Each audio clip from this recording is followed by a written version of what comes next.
believe God could give them victory over the people that were in the land, over the Canaanites,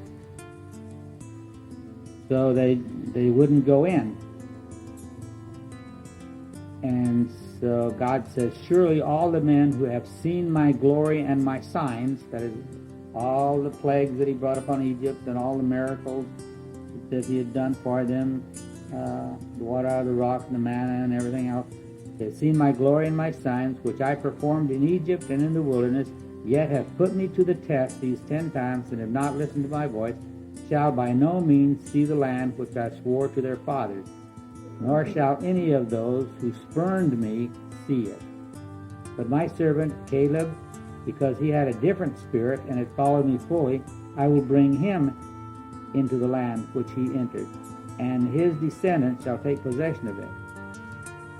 And then a little further down in verse 28, he says, God says, say to them, as I live, says the Lord, just as you have spoken in my hearing, so I will surely do to you. Your corpses shall fall in this wilderness, even all your numbered men, according to your complete number, from 20 years old and upward, who have grumbled against me. Surely you shall not come into the land in which I swore to settle you, except Caleb the son of Jephunneh and Joshua the son of Nun. Your children, however, whom you said would become a prey, I will bring them in, and they shall know the land which you have rejected. But as for you, your corpses will fall in this wilderness, and your sons shall be shepherds for 40 years in the wilderness, and they shall suffer for your unfaithfulness until your corpses lie in the wilderness, according to the number of days which you spied out the land, 40 days. For every day you shall bear your guilt a year, even 40 years, and you shall know my opposition. I, the Lord, have spoken. Surely this I will do to all the evil congregations who are gathered together against me. In this wilderness they shall be destroyed, and there they shall die. Okay, so what another way of looking at this is that if you have genuine saving faith, your life will be transformed, and you will want to live a holy life, a life that's pleasing to God. And if you think that, well, I don't have to live a holy life, I can live any way I want to, I can sin all I want to because God's grace will cover it, that's pretty good evidence that you are not really saved. Because if you're really saved, there will be a transformation in your life, and you will want to please God. You won't want to live in sin. So what Jude is saying is, if you think that you can sin all you want, you better examine your heart, because you're probably not saved. Just like these Israelites who came out of Egypt, they thought that just because they came out of Egypt, that meant that they were saved. But they were not saved, because not all of them had faith. Okay, so this is what Jude is reminding them of. I desire to remind you, though you know all things once for all, that the Lord, after saving a people out of the land of Egypt, subsequently destroyed those who did not believe. Okay, so if you think that you can live any way you want to and sin all you want to, that's probably a pretty good indication that you're not really saved. You're just being deceived. You deceive yourself. Okay, then he goes on, gives another example. It says, the angels who did not keep their own domain, but abandoned their proper abode, he has kept in eternal bonds under darkness for the judgment of the great day. Okay, here he's referring to Satan. Satan was the greatest angel that God had created, and Satan became lifted up with pride, thinking that he was better than God, and so he rebelled against God. And when he rebelled, there were many angels who rebelled with him, and so they rebelled against God and tried to overthrow God. But of course, they being creatures could not defeat God. So anyway, when they rebelled against God, then their punishment is that they will be spend eternity in the lake of fire. That until they are cast in the lake of fire, they are being kept in bonds, in darkness, waiting for the judgment day. Okay, so that's another big topic, but anyway, that's something we don't want to spend the time to go into that now, but that's essentially what it was. And then in verse 7, he brings the example of Sodom and Gomorrah. So just as Sodom and Gomorrah and the cities around them, since they, in the same way as these, indulged in gross immorality and went out after strange flesh, are exhibited as an example in undergoing the punishment of eternal life. Okay, now, this licentiousness that Jude was talking about here, this involved a lot of sexual immorality, and of course for that we have the example of Sodom and Gomorrah. Now, he mentions the gross immorality. This is more than just adultery or fornication, but this is goes beyond that. It goes into homosexuality, which would be gays and lesbians, and then all forms of perverted type sex that people think of, all kind of stuff, including even like group sex. Like, remember during the 70s, the hippies, they had their love-ins and everything. Everybody was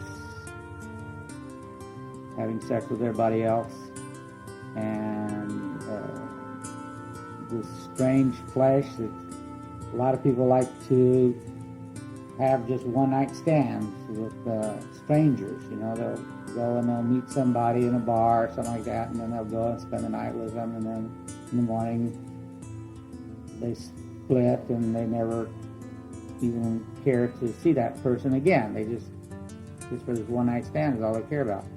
And then there's all kind of other stuff like men and boys, and women and girls, and men with young girls, and children. All this kind of perversity that's in our society, and many of the churches are going along with that. They're not even condemning it. We have Roman Catholic priests going through a lot of that. People are coming forward and saying how they were abused as children, and child abuse going on there. And so, what God expects us to live lives of purity. He doesn't want any type of this perversity. And there's some denominations are ordaining homosexuals to be their ministers and their priests.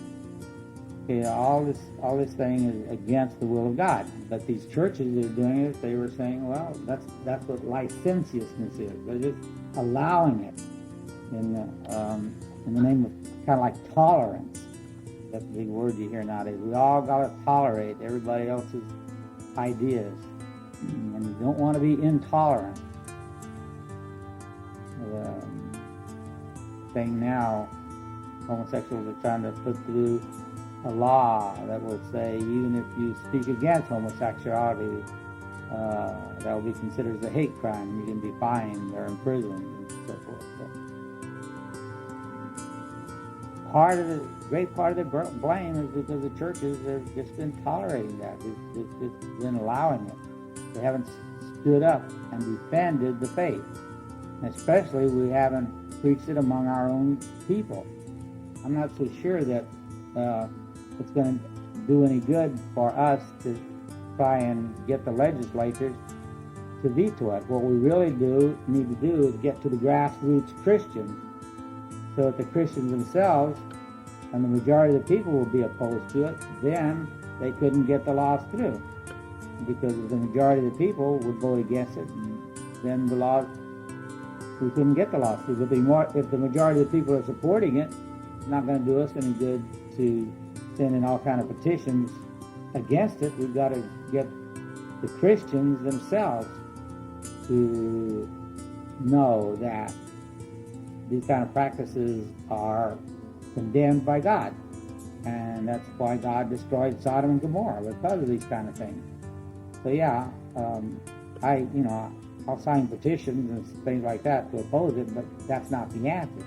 The answer is for every church, every minister, every Sunday school teacher to say that this is wrong, and we're not going to tolerate it. We don't have to tolerate it, and we don't have to be politically correct. And we got to realize that God is going to bring judgment upon this sin, just as He did with Sodom and Gomorrah. Sodom and Gomorrah are an example for us. It says,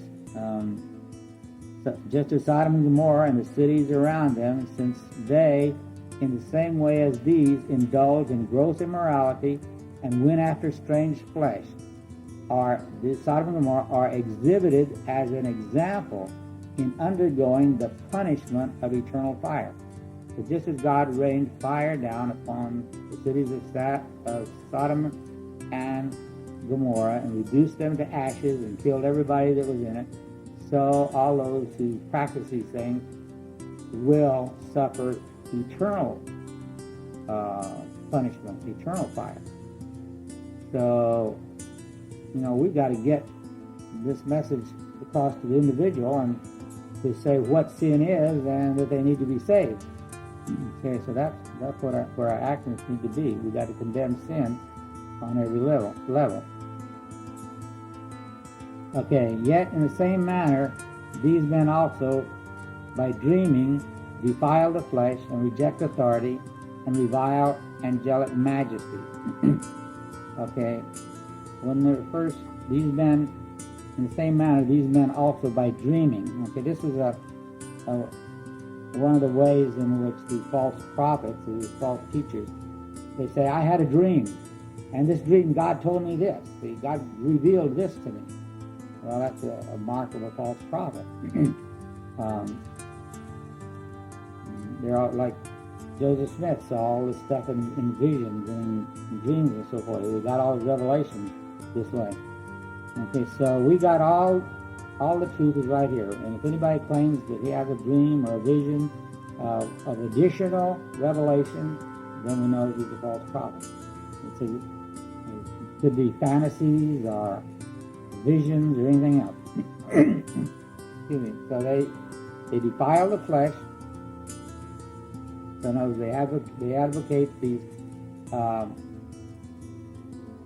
sinful, immoral practices which actually affect your mind. There's a passage in Romans chapter 1 which traces out the decline of the human race as they got away from God. And it shows how as they got further and further into sin, their mind got more and more depraved.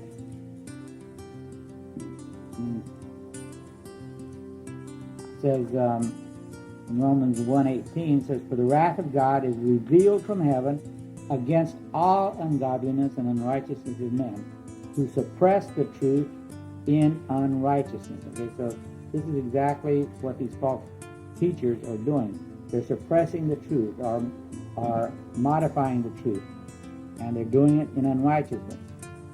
Because that which is known about God is evident within them, for God made it evident to them. So in other words, they're going against what they know to be truth. It says, for since the creation of the world, his invisible attributes, his eternal power and divine nature, have been clearly seen, being understood through what has been made, so that they are without excuse. So no one has an excuse. Okay, no one has an excuse for sin or for teaching or for advocating sin. There's like groups. I remember one about 10, 12 years ago, maybe a little longer.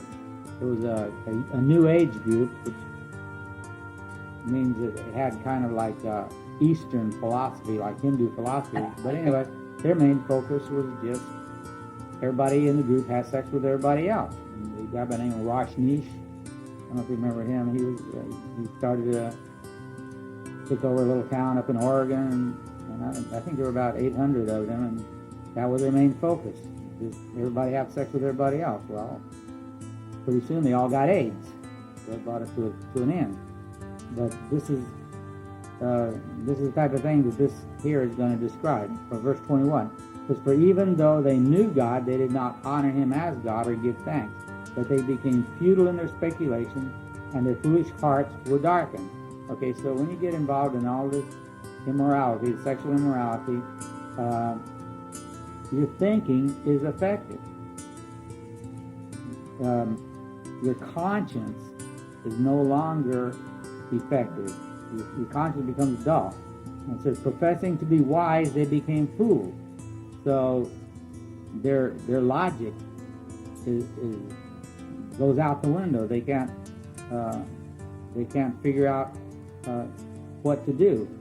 They exchange the glory of the incorruptible God for an image in the form of corruptible man and birds and four-footed animals and crawling creatures. Therefore, here we have the first step down, God gave them over to the lusts of their hearts, to impurity, that their bodies might be dishonored among them. So you see, this ties in with what Jude is saying there in verse 8. They defiled the flesh, okay? By their immorality, they dishonored the body. By all this immoral sexual practices, especially women are degraded to such a great extent in this immorality. But men also, but women, it affects them far worse. Their bodies they just become objects to be used. Verse 25, "For they exchanged the truth of God for a lie, and worship and serve the creature rather than the Creator, who is blessed forever.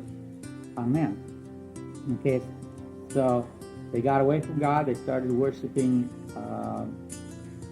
false gods, animals, just about anything you can imagine they started worshiping. Some worship the heavenly bodies, the sun, the moon, stars.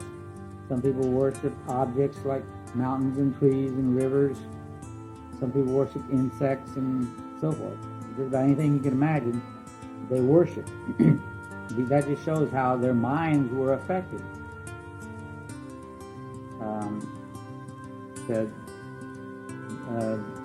Their bodies might be dishonored. God gave them over to the lust of their hearts, and so forth. So they lost all ability.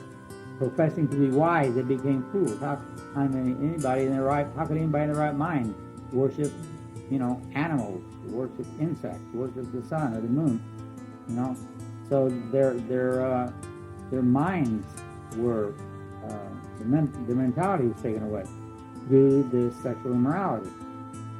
Some people say, well, it doesn't hurt anybody, does it? Well, yeah, it hurts everybody. Verse 26, "For this reason God gave them over to degrading passions." Okay, so the more you participate in this sexual immorality, the greater your lusts and your passions are degraded, and you start craving all kind of perverse practices. It says, "For their women exchange the natural function for that which is unnatural." So, it can't even discuss the kind of things that go on. Verse 27, "In the same way also men abandoned the natural function of the woman and burned in the desires toward one another." Okay, so here's men with men committing indecent acts and receiving in their own person the due penalty of their error. Okay, so this wouldn't just be venereal disease, but it'd be degradation of the mind. It's just like being obsessed with sex and other types of perverted practices. In verse 28, "And just as they did not see fit to acknowledge God any longer, God gave them over to a depraved mind." So you see, this affects the mind. People think, well, what harm is there? Well, it's totally harmful. Because what happens when your mind goes? Well, life is ruined. So they come up with a depraved mind because of their sinful practices to do those things which are not proper. Okay, they're so gross that you can't even talk about it. Verse 29, being filled with all unrighteousness, wickedness, greed, evil, full of envy, murder, strife, deceit, malice, gossips, slanderers, haters of God, insolent, arrogant, boastful, inventors of evil, disobedient to parents, without understanding, unworthy, unloving, unmerciful. And although they know the ordinance of God, that those who practice such things are worthy of death, they not only do the same, but also give hearty approval to those who practice them. Okay, so it lists all these things that they fall into, even things that are worthy of death. And it says they not only do the same, but they give hearty approval to those who practice such things. So, this is what's happening. We're allowing anything, and now we're even approving anything. So, if you allow something, that means, you're just kind of neutral on it. But if you actually approve it, then that means you're positive toward it. So this is just the way things are going, and we need to be aware that it's happening. And we have to be on the alert, make sure it doesn't come in among us, among our church. Okay? And now, some of this is a little beyond what we really understand what's going on. Like it says, verse 9 says, but Michael the archangel, when he disputed with the devil and argued about the body of Moses, did not dare pronounce against him a railing judgment, but said, the Lord rebuke you. Okay, so what actually is going on here, we're not really sure, but it's evidently the devil wanted the body of Moses for some reason. Perhaps he was going to use it as an object of worship or something like that. We don't really know what reason the devil had for wanting the body of Moses. Remember when it was time for Moses to die, God told him to go up and climb up on the mountain all by himself, and while he did, he got up there and he died, and God buried it somewhere. Nobody knows where his grave is. The probable reason for that is because we didn't want people to build a shrine and come and worship Moses. So that's probably something like what the devil wanted to do. The devil wanted to take Moses' body and perhaps miraculously preserve it, and so that the people will come and worship Moses. But anyway, Michael the archangel was apparently guarding the body of Moses so that the devil wouldn't get it. But the archangel did not use any kind of profanity or railing judgment or anything like that. He just said the Lord rebuked it. So in other words, he rebuked the devil in the name of the Lord. And so likewise, when we are dealing with these false teachers and with people who are engaged in the false practices that they are advocating, we need to make it plain that it's the Lord who is opposed to these practices. It's the Lord who condemns sin. It's the Lord who's going to punish sin. And instead of saying as if it was us who was being judgmental and condemning, we must make it clear that it's the Lord, the one who is not approving of it. Okay, so we'll stop here and continue on next time at verse 10.